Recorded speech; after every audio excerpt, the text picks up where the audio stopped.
Sino yung mga nagkikrave dyan sa baga ng baka? Tara dito, sa 6 pesos lang yan dito sa may Cubs Kabuya Food Park.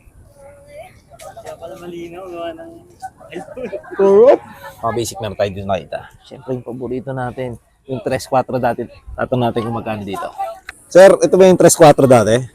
Wow, grabe. Sa Isporea. So ito ay, ano ba ito sir? Bagay, di ba? Tapos ito taba. Ito naman yung pagkakasalansad. Maayos na maayos. Na. O tayo agad ng 5. Sausaw natin sa kanilang special sauce. Grabe. Baga ng baka. Dito lang yan sa may Cubs Kabuya Food Park. Kabuya Cubs Food Park. Tignan natin. Grabe. Sino yung mga nagkikrave dyan sa baga ng baka? Tara dito, sa 6 pesos lang yan dito sa may Cubs Kabuya Food Park. kaya pala malinaw, gawa ng Correct.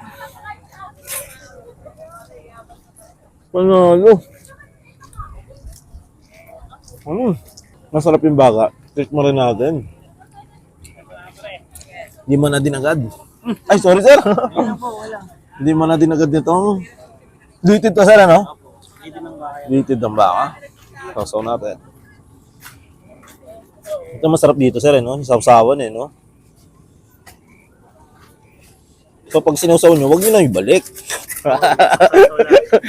Isang sausaw lang. Tingnan natin. 5 agad para suabe. Ika masarap dati. Sarap. Wait lang. Grabe. Inimbatan ko lahat ng mga basic dito sa may Kabuya Cubs. Dito sa may Kabuya Cubs Food Park, darating ng October 4 para sa kanilang grand opening. May mga special na event dito si Mayor Denhain. Salamat Mayor Denha and bisita na sa Kabuya Cubs Food.